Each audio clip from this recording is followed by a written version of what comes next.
Hello guys, कैसे हो आप सब। आज हम स्टैट्स की सीरीज़ को कंटिन्यू करते हुए फंक्शन ऑफ स्टैटिस्टिक्स पढ़ेंगे। तो फर्स्ट फंक्शन क्या है? Expression of facts in number. कि जब भी हम स्टैट्स को जो एक्सप्रेस करते हैं वो न्यूमेरिकल फॉर्म में करते हैं, नंबर्स फॉर्म में करते हैं, क्वालिटेटिव फॉर्म में नहीं करते हैं। सेकंड है सिंपल प्रेजेंटेशन। स्टैट्स का मतलब भी ये होता है कि जो भी हमारे पास कॉम्प्लेक्स डाटा प्रेजेंट होता है उसको सिंपलर वे में बताना, ताकि हम उससे ईजिली एनालिसिस कर सकें कि वो जो डाटा है वो क्या बोलना चाह रहे हैं। थर्ड है enlarges individual knowledge and experience. जब भी हम स्टैट्स का यूज़ करते हैं तो इससे हमारे जो एक्सपीरियंस है, हमारी नॉलेज क्या होती है, बढ़ती है, क्योंकि हमें ये पता चलता है कि ये स्टैट्स क्या बोल रहे हैं। हमारी जो रीजनिंग, सोचने की क्षमता है वो भी इंक्रीज़ होती है। It compares fact. स्टैट्स का जो यूज़ हम कंपैरिजन के लिए भी करते हैं। कंपैरिजन के थ्रू हमें क्या पता, रिलेशन पता चल जाता है कि कौन सी चीज़ हमारे लिए बेनिफिट है, कौन सी नहीं है। बेसिकली स्टैट्स का उपयोग हम कंपैरिजन के लिए भी कर सकते हैं। फिफ्थ क्या है? It facilitates policy formulation. Stats का प्रयोग जो है हम पॉलिसीज़ बनाने के लिए भी करते हैं। अब जो गवर्नमेंट होती है, जैसे वो बजट वगैरह निकालती है, तो बजट के थ्रू वो पॉलिसीज़ बनाती है कि कौन से सेक्टर में कितना इन्वेस्ट करना चाहिए, तो वो पॉलिसीज़ के थ्रू हमें पता चलता है। नेक्स्ट है it helps other sciences in testing their laws. Science में जो भी लॉज होते हैं, जैसे लॉज, जैसे लॉ ऑफ डिमांड हो गया, law of supply, Kaynes theory, ये सारे इकोनॉमिक्स में जो लॉज होते हैं इनको भी टेस्ट करने में जो स्टैट्स हमारी हेल्प करता है। लॉ ऑफ डिमांड में जैसे कितनी हमारी प्राइस है, क्वांटिटी, ये सब किसकी फॉर्म में होते हैं? न्यूमेरिकल फॉर्म में होते हैं। तो ये एक तरीके से क्या हो गया? स्टैट्स ही है। सेवन्थ क्या है? It establishes relationship between facts. ये रिलेशन भी एस्टेब्लिश करता है। जब हमारी दो यूनिट्स की, दो कोई भी फैक्टर्स हैं, उनकी अगर यूनिट सेम होगी तभी हम उस चीज़ को कंपैरिजन कर सकते हैं, या और जब वो सेम होगी तो ही उनमें एक रिलेशनशिप जो है वो एस्टेब्लिश हो सकता है। It helps in forecasting. Stats से हम फोरकास्टिंग कर सकते हैं, फ्यूचर डिसीजन ले सकते हैं कि हमारी जो पॉलिसीज़ हैं, हम जो हमारा जो डाटा शो कर रहे हैं उस पर हमें क्या करना चाहिए। It enables realization of magnitude. इसमें क्या होता है, जैसे कि कोई एग्जांपल, इंडिया की पॉपुलेशन है, इंक्रीजिंगली बढ़ रही है, तो हम क्या देख सकते हैं किस वजह से हो रही है। यानी स्टैट्स से हम क्या कर सकते हैं, उसका मैग्नीट्यूड फाइंड आउट कर सकते हैं, किस वजह से कितनी जो है वो चीज़ हो रही है। लास्ट है presentation of data in condense form. Condense form मतलब एक ब्रीफ फॉर्म में, कम्प्लेक्स डाटा को एक छोटे से ब्रीफ में, एक सिंपल वे में बताना, ये क्या होता है? Condense form. तो स्टैट्स की मदद से क्या होता है, एक लार्ज डाटा होता है उसको हम डायग्राम्स के थ्रू रिप्रेजेंट कर सकते हैं, जिससे कि डाटा क्या होता है, कम्प्लेक्स फॉर्म की बजाय सिंपल फॉर्म में दिखता है और वो ईजिली जो है अंडरस्टैंडेबल भी होता है। नेक्स्ट है uses and importance of stats, कि इसको हम यूज़ कहाँ करते हैं, इसकी कहाँ ज़रूरत पड़ती है स्टैट्स की। तो फर्स्ट है इंपॉर्टेंस फॉर एडमिनिस्ट्रेटर और इम्पोर्टेंस फॉर एडमिनिस्ट्रेशन। यानी कि एडमिनिस्ट्रेशन में, गवर्नमेंट काम में जो हमें स्टैट्स की जरूरत पड़ती है। अब कोई भी पॉलिसीज़ वगैरह बनानी हो तो पहले हमें क्या करना पड़ेगा? डाटा वगैरह कलेक्ट करना पड़ेगा। जैसे अगर फाइनेंस मिनिस्टर की बात करें तो वो पहले क्या करते हैं? डाटा कलेक्ट करते हैं, जैसे रिवेन्यू, एक्सपेंडिचर, बजट बनाने से पहले कि कितना गवर्नमेंट का रिवेन्यू हो रहा है, एक्सपेंडिचर हो रहा है, कि कौन कौन से टैक्सेस हमें लगाने हैं, कौन सी सब्सिडीज़ प्रोवाइड करनी है। तो ये सब स्टैट्स की मदद से ही हो सकता है। तो एक तरीके से एडमिनिस्ट्रेशन के काम में स्टैट्स बहुत ज़रूरी है। Importance for businessmen, इंडस्ट्रियलिस्ट और एग्रीकल्चरिस्ट और in the field of business, industry and agriculture. अब स्टैट्स कहाँ जरूरी है? बिजनेस के लिए भी। अब बिजनेस में हम क्या देखते हैं, जैसे कि हमारा जो बिजनेस है वो चल रहा है, प्रॉफिट आ रहा है, नहीं आ रहा, तो इसमें बिजनेस से हेल्प हो सकती है। अब डाटा वगैरह मेंटेन करना हो, अकाउंट्स मेंटेन करने, तो किसके थ्रू होंगे? स्टैट्स के थ्रू। इंडस्ट्रियलिस्ट की बात करें कि कितना हमारे पॉलिसीज़ वगैरह आ रही है, और एग्रीकल्चर्स में कितनी हमारी इनकम जनरेट हो रही है, तो ये सब किसके अंदर आएगा? हमारे इंपॉर्टेंस फॉर स्टैट्स। यानी इन सब बिजनेस में भी क्या होता है कि स्टैट्स की रिक्वायरमेंट होती है।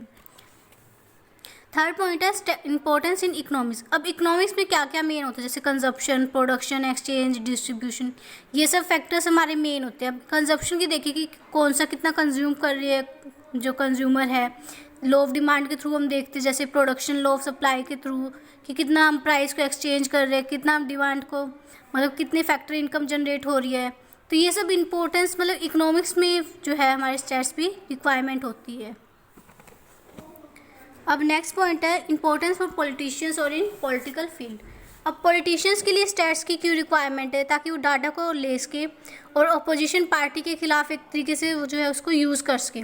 अगर पॉलिटिशियंस के पास डाटा होगा तो वो अपनी बात को ज़्यादा अच्छे तरीके से रख पाते हैं, वो चीज़ जो है ज़्यादा रिलायबल मानी जाती है। तो इस वजह से पॉलिटिशियंस में भी स्टैट्स का बहुत अच्छा एक यूज़ होता है, ताकि जो है उसके लिए थ्रू पॉलिसीज़ जो है हमारी अच्छी बन सके। इम्पोर्टेंस फॉर सोशल रिफॉर्मर और इन सोशल फील्ड। अब स्टैट्स का यूज़ हम सोशल रिफॉर्मर यानी सोशल प्रॉब्लम्स के लिए भी यूज़ करते हैं। जैसे कि हम ये देखते हैं कि अब कितनी जो है हमारी सोसाइटी में गैम्बलिंग हो रही है या कितनी पॉवर्टी है, एक वो डाटा लेकर उस पर ज़्यादा फोकस करना जो है उसके लिए वो हमारे लिए बेनिफिट होता है। अब सपोज़ हम ये देखते हैं कि हमारी कंट्री में जो है डोरी सिस्टम बहुत ज़्यादा फैला हुआ है, तो उसके लिए हम क्या करेंगे, काम करेंगे। अब डोरी सिस्टम का कैसे पता चलेगा, जब हमारे पास स्टैट्स होगा कि कितने हमारे पास ऐसे डोरी के केस आ रहे हैं। तो इस तरीके से हम क्या करते हैं, सोशल उसमें भी हेल्प मिल सकती है हमें स्टैट्स के थ्रू। नेक्स्ट है importance in the field of science of the research. Research में भी हमें जो है स्टैट्स की हेल्प मिलती है, कौन सा टेम्परेचर कितना है, बीपी कितना है, अब ब्लड प्रेशर वगैरह चेक करते हैं तो स्टैट्स की मदद से ही होता है, हमें डाटा प्रोवाइड करते हैं वो। तो इस वजह से भी हमें साइंस और रिसर्च की फील्ड में स्टैट्स का हेल्प मिलती है। नेक्स्ट है इंपॉर्टेंस फॉर बैंकिंग। अब बैंकिंग की बात करें कि जैसे हमारी एफडी वगैरह होती है, जो भी हमारी अमाउंट होती है बैंक अकाउंट में, तो वो सब क्या होते हैं, वो मेंटेन करना स्टैट्स ही है एक तरीके से, कि कितना हमारे पास पैसा आ रहा है, कितना हम लोन दे रहे हैं, उन सब को रखना, उसका अकाउंट्स रखना, वो सब क्या है हमारा stats. Importance for insurance company. अब इंश्योरेंस कंपनीज क्या देती है, इंश्योरेंस देती है। अब इंश्योरेंस जैसे अगर लाइफ इंश्योरेंस की बात करें तो वो पर्सन की लाइफ को एक्सपेक्ट करना कि वो कितने साल तक जिंदा रहेगा, तो एक तरीके से वो सब भी क्या है स्टैट्स के थ्रू ही पॉसिबल है। इसमें क्या रखती है, जैसे थ्योरी ऑफ प्रोबेबिलिटी कि वो कितने लाइफ तक जिएगा, तो इसमें क्या है इंश्योरेंस कंपनी में भी स्टैट्स का यूज़ होता है। अगर एजुकेशन की बात करें तो जैसे कि कितनी पॉपुलेशन है, कितने स्कूल्स है, कॉलेजेस हैं, इन सब फील्ड में क्या होते हैं स्टैट्स का यूज़ होता है।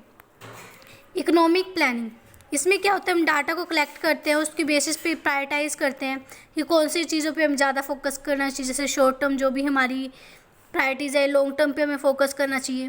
तो इन सब के थ्रू स्टैट्स का यूज़ करके हम इकोनॉमिक प्लानिंग पर भी फोकस करते हैं। अब नेक्स्ट है लिमिटेशंस ऑफ स्टैटिस्टिक्स।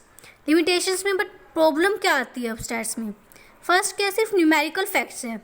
अब इसमें हम क्वालिटेटिव डाटा को फोकस नहीं करते हैं, जैसे कि ऑनेस्टी, फ्रेंडशिप, इन सब का कोई रोल नहीं होता है। तो इस वजह से भी एक स्टैट्स की बिग लिमिटेशन है कि सिर्फ हम क्वांटिटेटिव फैक्ट्स को जो है इसमें करते हैं यूज़, क्वालिटेटिव का नहीं करते।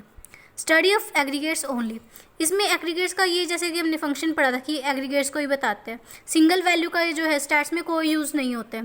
जैसे मैंने बोला एक कॉलेज में 1000 गर्ल्स हैं, तो इसका कोई फ़र्क नहीं पड़ा क्योंकि ये सिंगल वैल्यू है।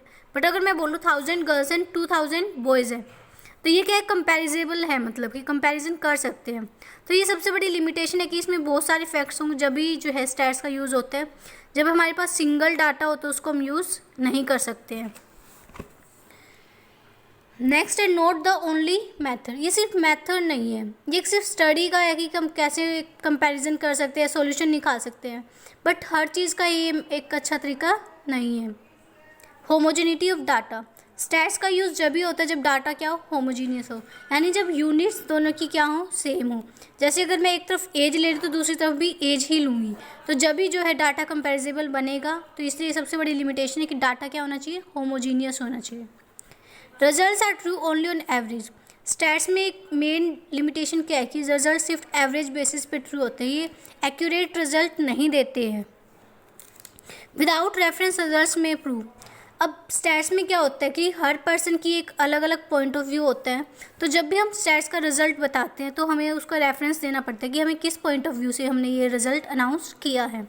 तो अगर रेफरेंस नहीं देंगे कि हमने किस बेसिस पे ये रिजल्ट निकाला है तो वो चीज़ गलत हो जाएगी। Can be use only by expert, stats का यूज़ सिर्फ एक्सपर्ट जो है स्पेशलाइज्ड नॉलेज वाले पर्सन कर सकते हैं, अदरवाइज जो है उसका रिजल्ट अच्छे नहीं आएंगे। अनक्वालिफाइड पर्सन है वो उसको इग्नोरेंट वे में ले सकता है और वो रिजल्ट उसके लिए डेंजरस भी हो सकता है, मतलब कि रिजल्ट जो है वो सही नहीं आएगा अगर वो एक्सपर्ट के द्वारा नहीं लिया गया हो तो। Misuse of statistics possible, stats का मिसयूज़ हो सकता है क्योंकि अब जितने हाथों में स्टैट्स जाएगी उतने ही वो चेंजेस होंगे।